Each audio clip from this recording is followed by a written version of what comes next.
Hello, sir. How are you doing? I'm doing fantastic. How are you? I am great. Thank you so much. Thanks for coming to my show. My pleasure. My pleasure. I'm honored to be here. Thank you so much. Can you introduce my followers who you are and your fitness journey, please? Absolutely. So I know at the end of this, we'll leave my website and they can get more information, but we could talk about this all day. I know we don't have a lot of time. So my journey started 30 years ago, almost to the day. I was almost 26 years old and I was with a bunch of friends. I had a shoulder that was hurting. I'd never been to the gym before. I was an athlete. I did a lot of, but I never went to a gym before. And my friend said to me, go join the gym and it's going to help your shoulder. That was 30 years ago. He took me to a gym, he took me through a workout, and I started training. I fell in love with it. And where has it taken me? Well, I've advocated health and fitness for 30 years now. 15 years ago, I started educating in the fitness industry. You know, you've taken a lot of education with myself. I mean, I remember the first time we met, it's got to be 2007, 2008 now. It's 2000, I think, six. maybe even six. There you go. Yeah. So my first canfitpro certification. That's exactly it. So I started doing canfitpro. I did Bozu. I did many other companies. So a lot of my career, the last 15 years, has been educating. But the last 5 years, I got more into coaching, into mentoring. But remember, my goal has always been to find health, wellness, and longevity. It wasn't just about bodybuilding or being an athlete. I'm really just trying to find the secret to health and wellness. That's really what I've done. So I went from being a bodybuilder to being a high performance athlete to trying all this stuff. The last few years, especially the last 4 or 5 years, I've come to a different part of enlightenment. I've started to realize how we have to connect other parts, how the inside connects to the outside, how my emotions, how my thoughts, how my brain. So about 2 years ago, I started getting more into quantum physics and quantum medicine. Now I'm studying natural medicine. I'm going to finish my bachelor's by the end of the year. I'm looking to get a PhD to become a doctor of natural medicine in the next 4 to 5 years. So I do a lot of clinical work. I also do a lot of work with feet. I do a lot of work with coaches like yourself, where I still coach them and mentor them. But really, what I do is whether you're a coach, whether you're a trainer, whether you're a consumer, my goal is to help you achieve health, wellness, and longevity. Amazing, amazing. Looks like you very busy you are. So what is your morning routine? First 2 hours of waking up. So everybody has a different routine. Mine is kind of strange. I'll tell you exactly what happens. Every morning before the alarm goes off, I'm an early riser. I get up, we go to the washroom, I walk over to the kitchen, I grab a glass of water. It's structured water, really good water. I take my remedies, supplements, some people will call them, but my remedies in the morning. I feel fresh, I feel clear, I had a great night's sleep. I come right over to my desk and I like to spend the first 1 or 2 hours taking care of some basic emails, a bit of banking, administration, any social work I need to do. And then I like to rest for about an hour where I do maybe a bit of exercise or a bit of meditation. And then my day starts, 10, 11 o'clock with maybe a coaching call or a clinic. I have clinical work. I see people. We'll talk more about that as well, because I also do clinical work as a holistic health practitioner. So I'm referred to as a professional trainer. I'm referred to as a holistic health practitioner. But I think what I really am is a health coach, because that's really what I do, is coach people towards health. But a lot refer to me as a quantum health coach. And your audience will see my website that'll get into more detail, because I look at all components of health, right? Mind, body, spirit, emotions, everything interconnected. So that's my morning routine. I get my day set, I clear my mind. I'm a very structured person and I like to be very clear here so I can focus on other things. Just like preparing for this today, I want to make sure that I wake up a certain way, have a good breakfast, have a clear mind. Even though we're just speaking, I want to have the best presence I can have when I'm with you or when I'm going to be on a coaching call. So the morning I call it as it's mine. The morning is mine, and then later morning is when I start to work. Amazing, amazing. So I see you for a while. Yeah. You like today you are healthier than 5 years ago. Today you looks like you are healthier than 10 years ago. So what is your training style right now? how many times a week you train, when do you train, how long you train? Okay, so great questions. My training sessions are between 45 and 75 minutes each. It just depends on the day. In terms of time, here's what's funny. I don't like to structure my workouts in. I'm a very flow. Sometimes I want to do it first thing in the morning. Sometimes I feel like the afternoon. Sometimes I feel at night. So I don't have a specific time. I go with the flow. I want to be mentally ready. But I go 4 times a week. I like to train. That means structured. So in the gym or with a tool or something. But what I enjoy more than that are things like walking or going for a hike or doing some animal flow or yoga or those sort of activities. But for me, I try to train 3 to 4 times a week and try to do other things, like I said, walking to accommodate some cardio sessions, if you will. Um, my training style is everything. So here's what I mean by that. Someone might say maybe it's only functional. I honestly believe that all training is good training. Even doing a bicep curl has a purpose. Even doing a tricep extension has a purpose. But I also believe we should do integrated movement, movement that works the whole body together. And what I find happens a lot, Trainer Joe, is that people start to take one side or the other. They say, "Oh, it's only bodybuilding or fitness. It's not good, or you should only train functional." And then functional training says, "Oh, you shouldn't train that way. It's not good." But there really are benefits to everything. So I really like to do a combination of everything. I like to have 2 days a week, very bodybuilding linear, just with legs, shoulders, push, pull. And then 2 days a week, I like to incorporate more integrated movement because I like variety. I get bored very quickly. That's why you look perfect. Now, look, the last year, I will tell you, the last year has been challenging to get to a gym. There hasn't been any gyms. We've been closed. So I had to do more of body weight stuff. I do miss the gym, but the point is we can survive without gyms, but it's absolutely a great thing to have. And I look forward to it because, obviously I got a little smaller. I mean, I lost a little weight from not training consistently, but I will tell you this internally, mentally, how I feel health wise, you're right. I have never felt healthier in my life. And I'm going to tell you something. Last month, just a couple of weeks ago, May 27th, I turned 56. Or 56, 5, 6, 5. 5'6". You look like 26. I can't believe that 60 years old is just 4 years away and I feel amazing. No aches, no pains. I sleep well. I digest well. I exercise well. But please remember, I've been doing this for almost 30 years. So I have been very, like you've been doing this a very long time. People have to understand there's a lot of work they don't see. It's not that easy. So just like you, very committed.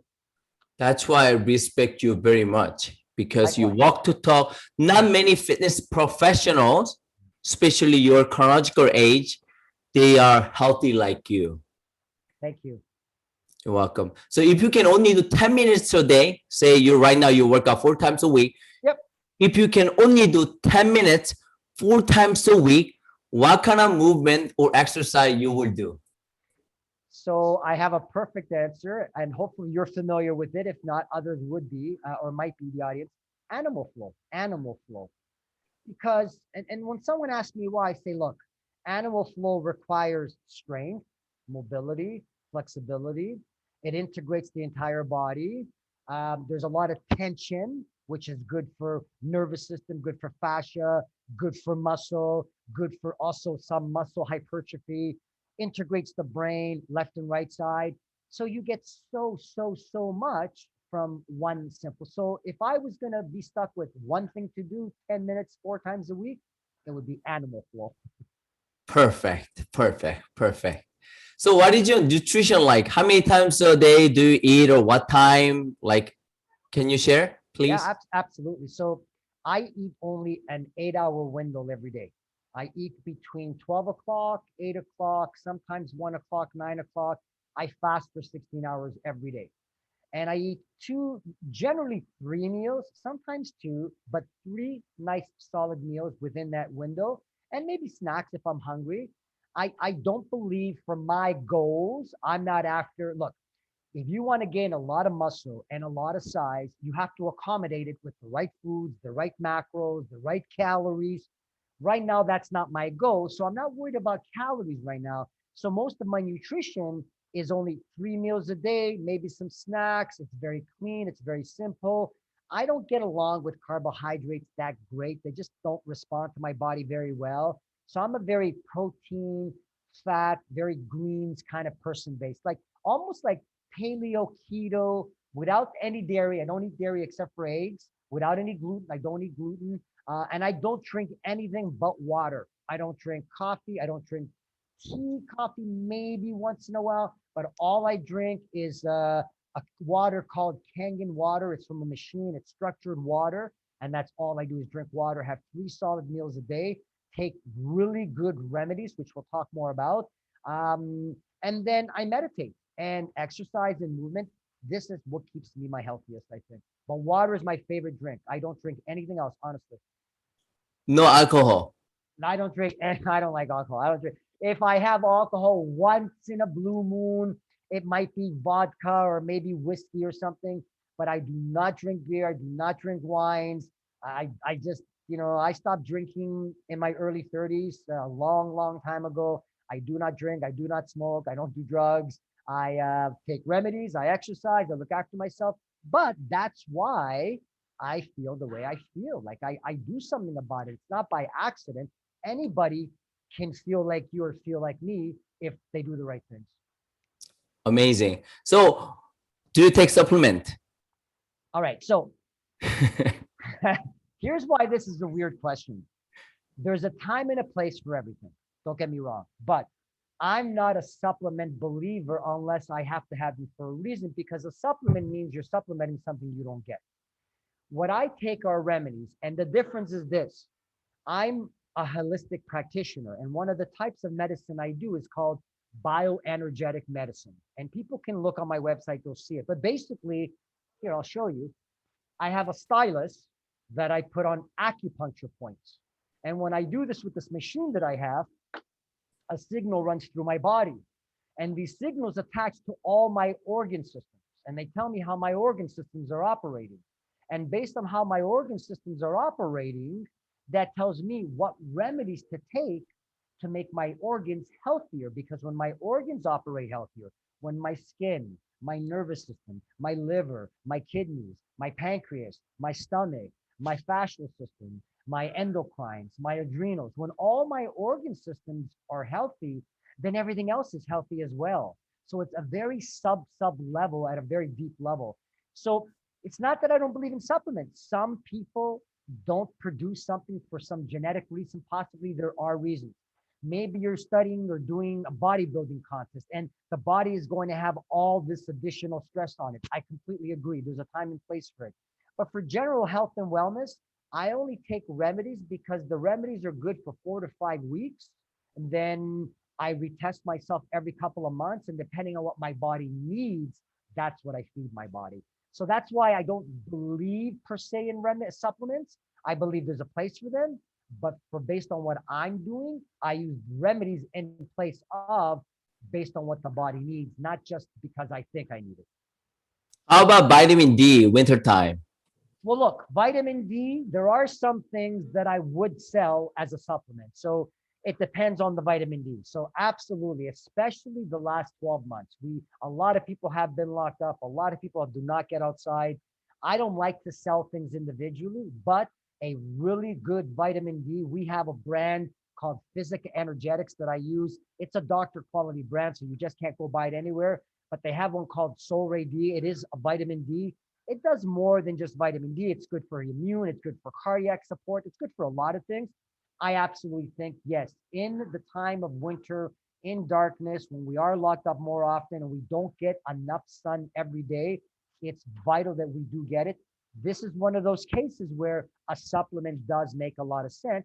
But in the summer, you may not require it. I know for me, I get 30 minutes of sun every single day. I don't like to spend direct sunlight, only about 30 minutes a day, because too much sunlight is not good.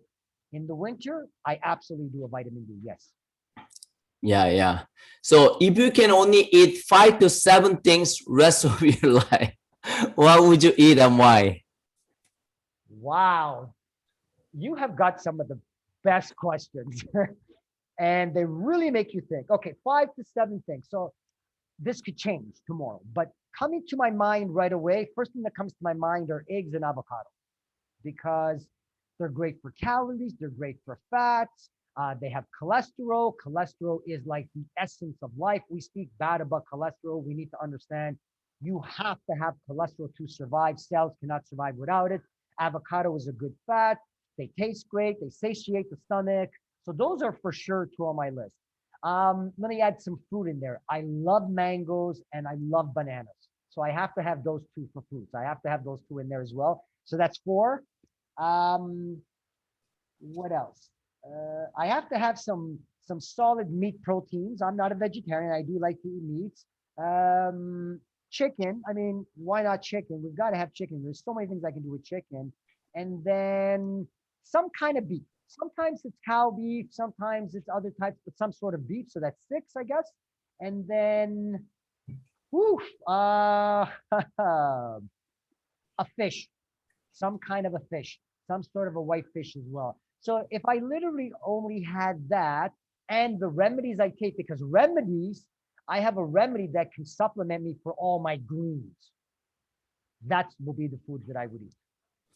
Perfect. Perfect protein, fat, carbohydrate. Perfect. A little bit of fruit, some a little antioxidant, but again, I could add blueberries in there if I was going to add something else. So that's a tough question, but those probably would definitely be on my top 5 to 7 all the time.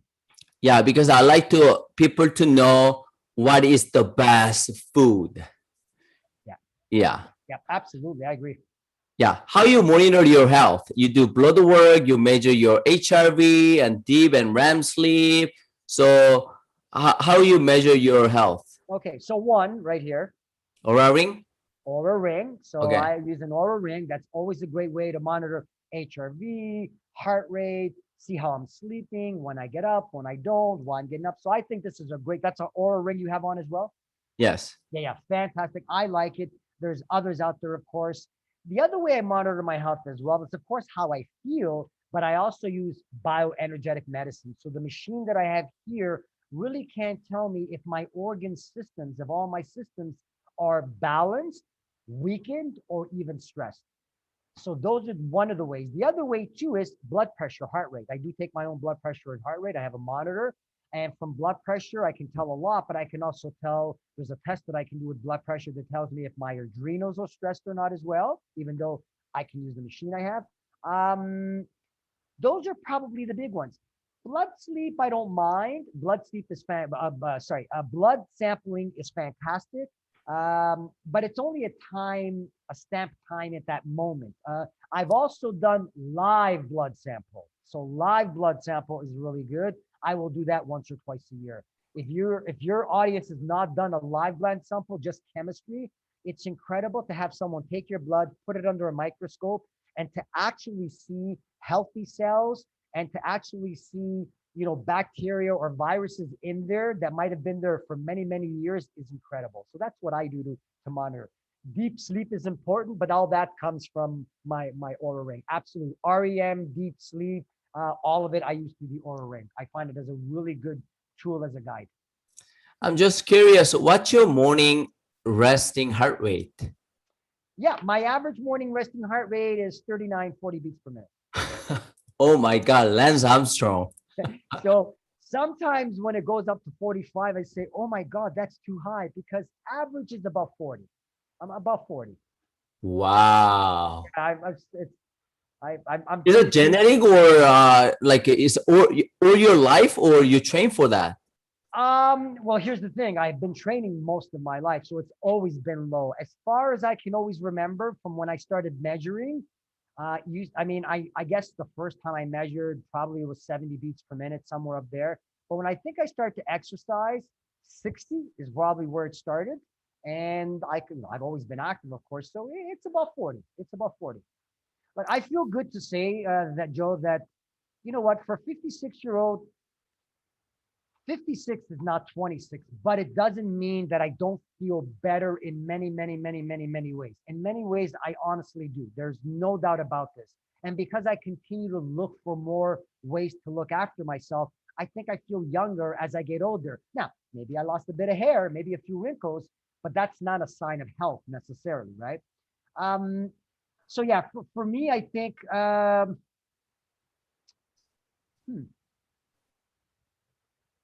I think for me about longevity, it's really just about the thoughts of things. Yeah, that's pretty much where I'm at.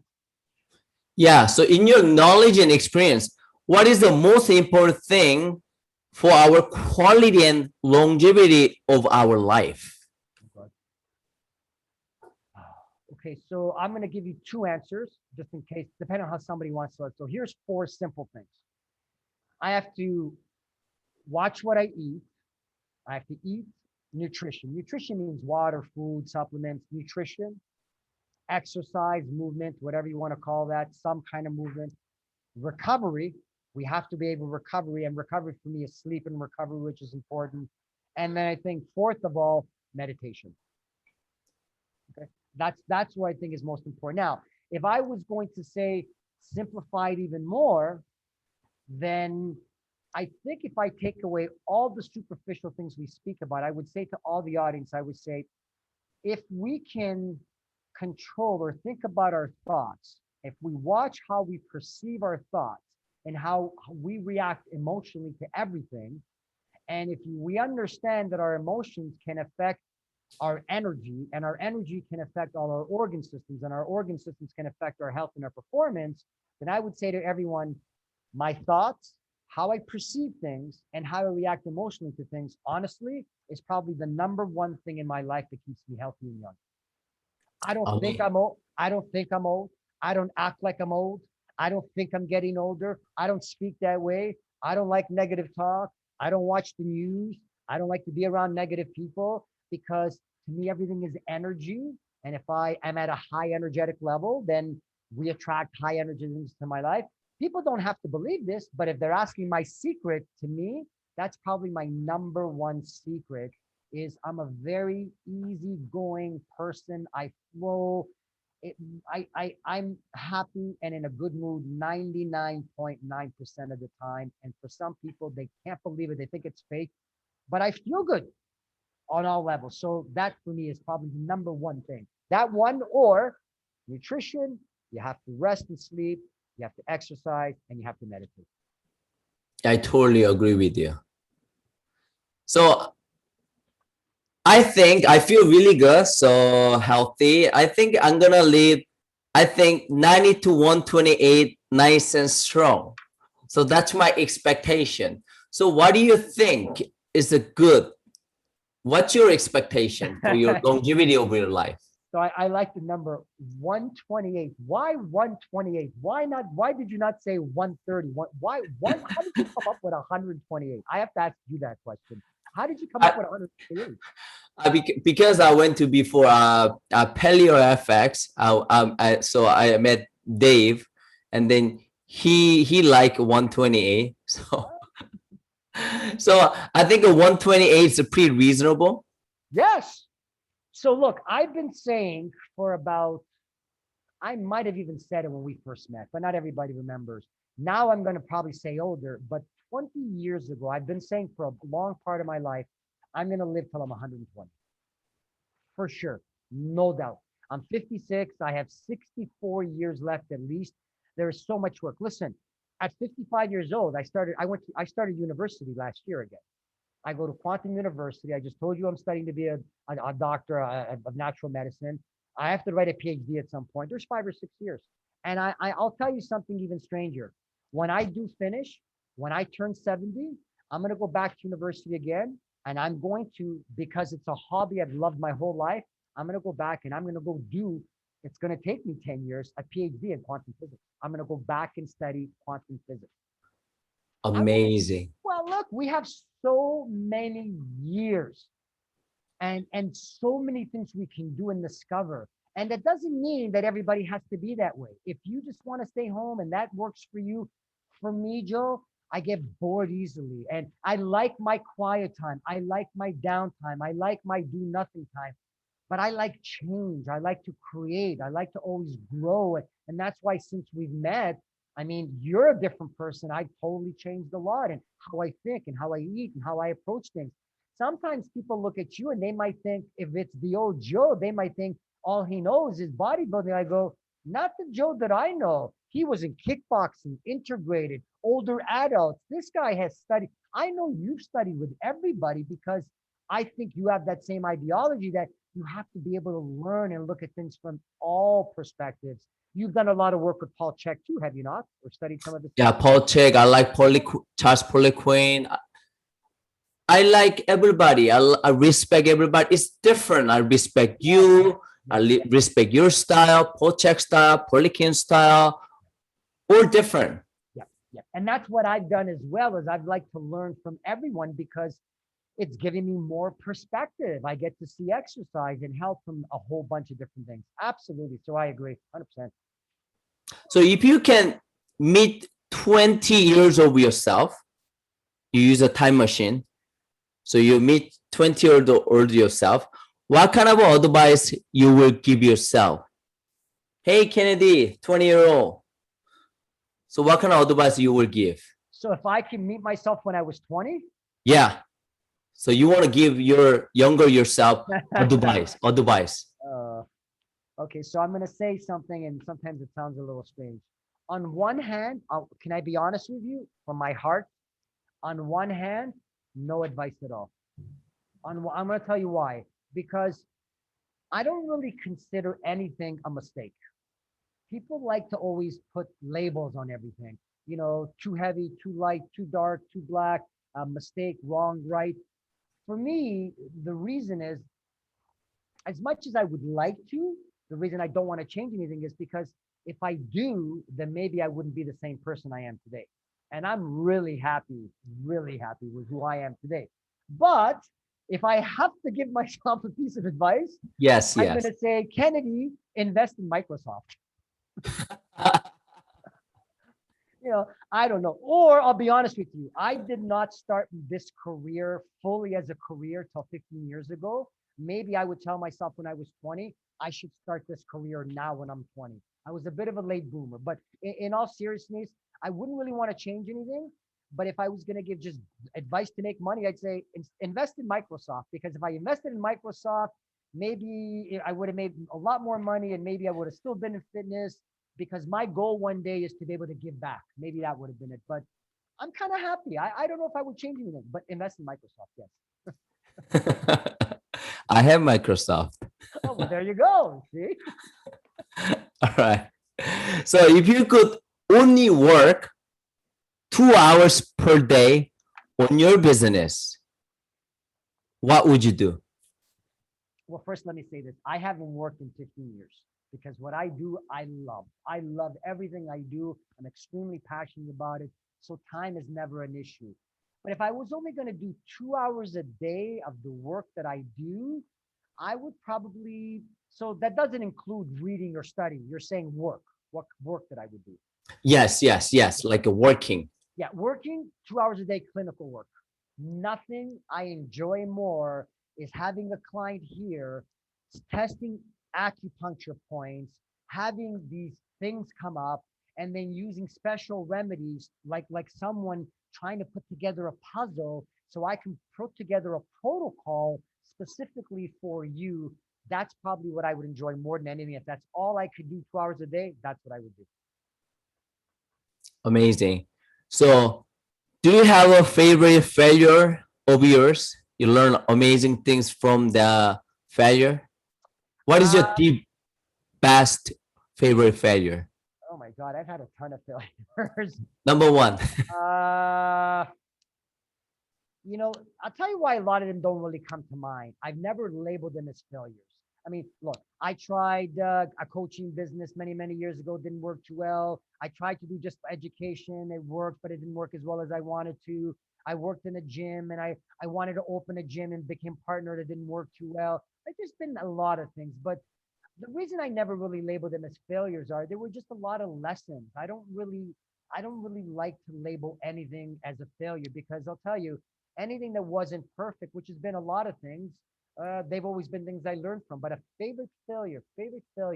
I'm going to give myself just a second to think about this. I think I do have one. My best failure was deciding to drop out of college. Because I dropped out of college, I decided to follow my heart, which meant I followed fitness instead. And I went to become a personal trainer and started a late career. So that was something I think I failed at. I should not have dropped out. And I thought it was horrible at that time. But when I look back now, I go, thank God I failed, because had I not failed at that, I would not be here today. Because I was going to go to college, believe it or not, to be an engineer. I did engineering. So I didn't know that, but there you go. That's the second thing that in common there. So university, I did engineering. So I was going to be an engineer. That didn't work out. And then I thought, why don't I do something I enjoy? And my mother said to me, you can't make a living in your shorts and t-shirt. You can't do that. God rest her soul. I lost her 16 years ago. Mom, she was wrong. I did make a living working in shorts because you came to see me teach at the university that I taught at for many, many years. And we had gym clothes on. So it was fun to be able to teach that way there. But that would be probably my favorite failure. I am so glad I failed the first time I tried to go to college. What is most amazing achievement your career? Ooh, that's a tough one. I don't know if I have one thing that I would consider the most amazing achievement. Look, I have been so grateful and fortunate to win awards for training, to win awards for presenting. I've been grateful enough to be recognized at the university I worked at, which was really pleasurable. A lot of things. I don't know if I can tell you there's one great achievement because look, I think my greatest achievements are still to come. I think my greatest achievements are still to come. I want to heal people. I think the greatest achievements for me are still to come. So me and you are going to set another date to do another call like this. Yes, 30 years from now, because we're still going to be young and active. And absolutely. we're going to do another podcast. And then I'll tell you my greatest achievement then. Sure, we can do a level 2. We'll do a level 2. Absolutely. Absolutely. All right. So, what is one of the best or most worthwhile investment you ever made? Could be money or time or energy. Wow, you have incredible questions. I wish I had time to have really have thought about these, but I'm glad to be asked like this because it really makes you think. Most worthwhile. I think the first thing that comes to my mind when I was younger, I don't think I valued education. And I think one of the best, most worthwhile investments I've ever made was to be able to learn how to take education and apply it. I think education for me has been the most valuable, important thing. For some, they may not agree for themselves, but for me, honestly, Joe, it has been the most valuable thing for me because, like you, I have studied with so many people, mentored under so many people, taken so many courses. I'm now back in school. I'm also studying, I didn't mention, auricular therapy. I'm studying acupuncture and auricular therapy, which is a service I'll offer. So for me, I think my most worthwhile investment was investing in me in education. How about Microsoft? Do you have Microsoft now?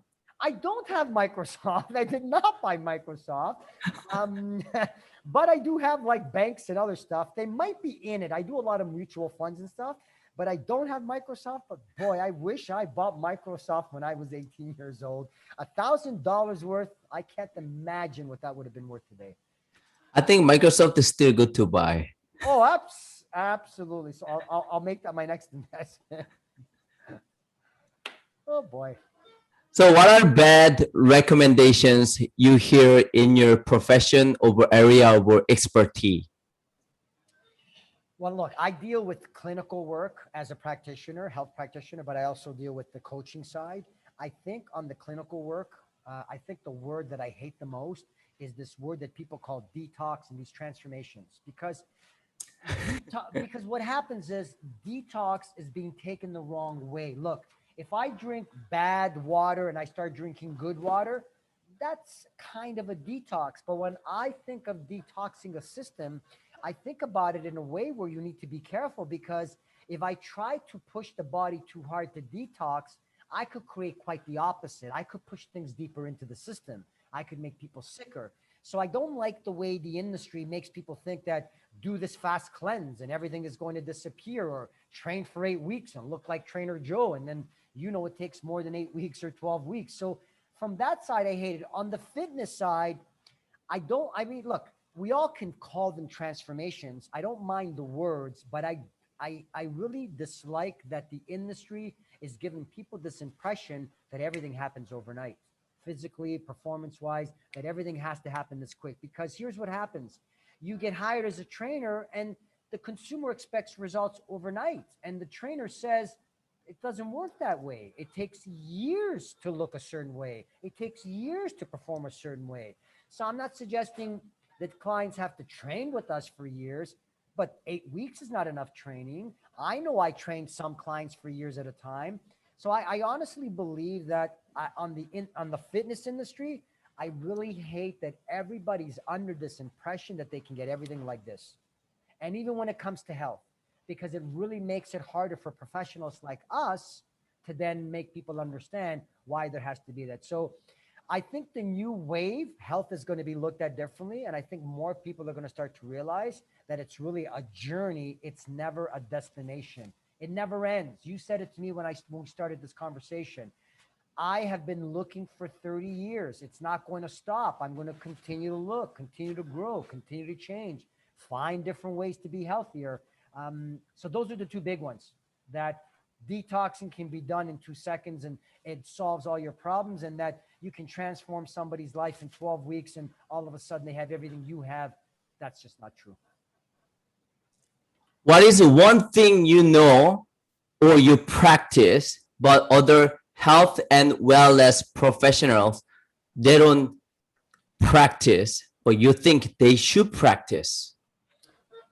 I think I kind of said it earlier. Honestly, real meditation and energy work.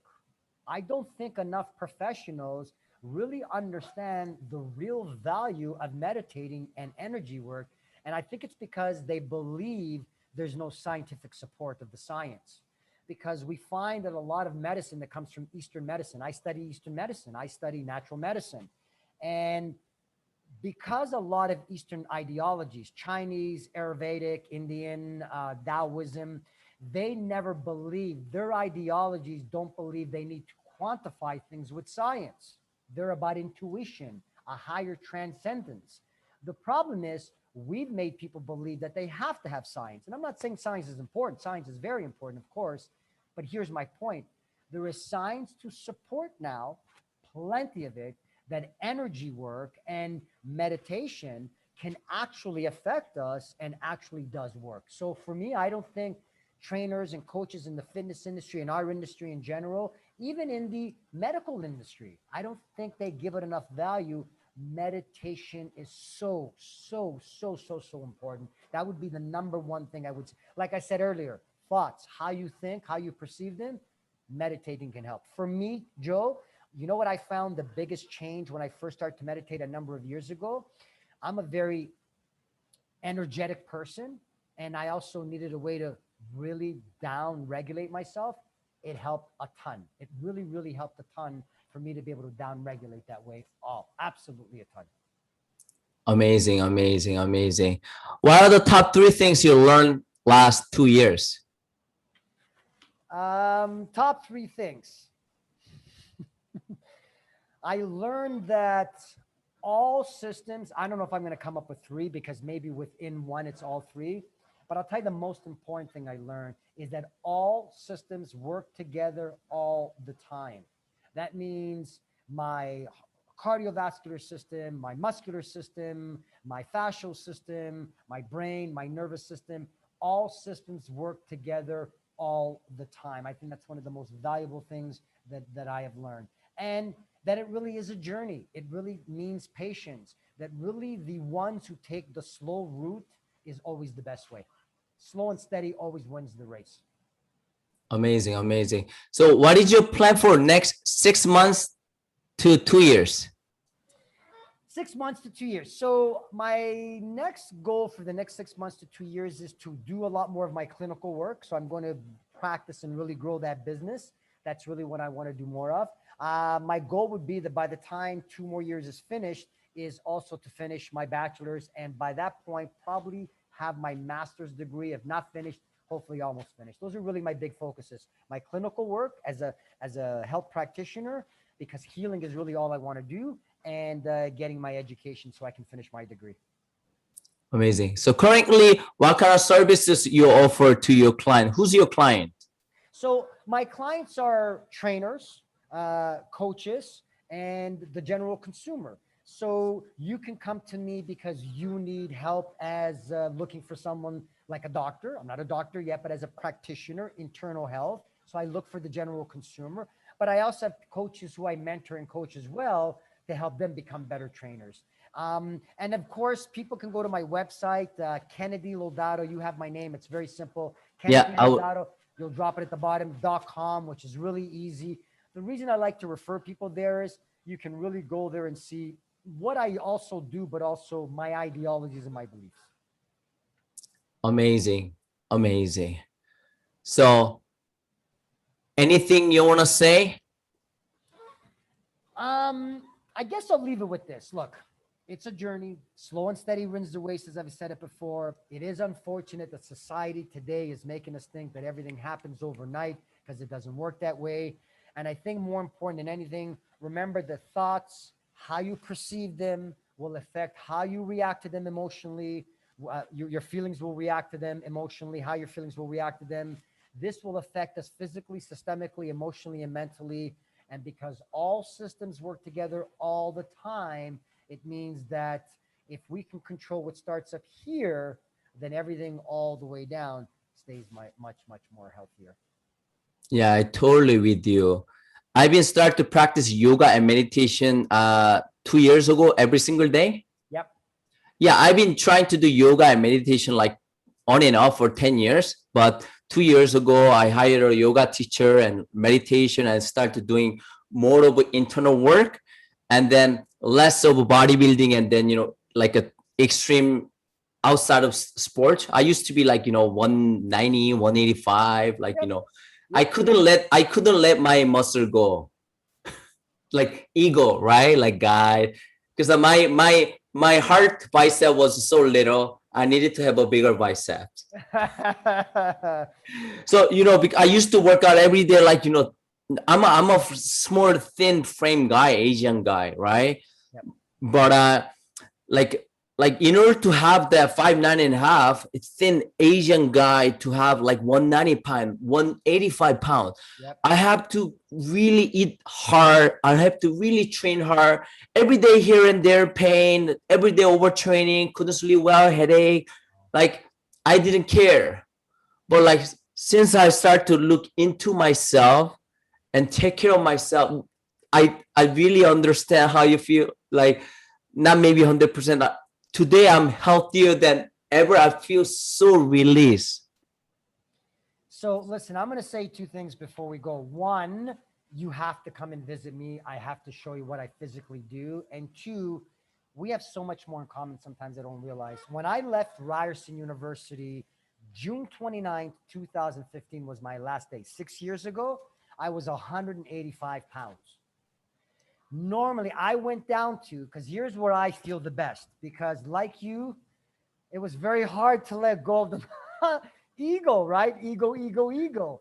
Um, Ego let go of all that. There wasn't a problem. I about 155, 160. Now, I haven't trained any weights for the last year, so I'm only about 140. I'm 5'9". I'm very small frame. I'm still lean and I'm still healthy. And when I start to train again, I will probably be 150, 160 max. Because like you, it was so much work, so much food, so much training, so much stress just to try to maintain 185 pounds. I said, I can't do this forever. It's not normal. And people wonder, how did I go from spending hours and hours and hours and hours in the gym to all of a sudden not spending that time? Because, like you, we now have taken all that energy and put it towards inside and other things. So I'm so glad you shared that with me. I had no idea.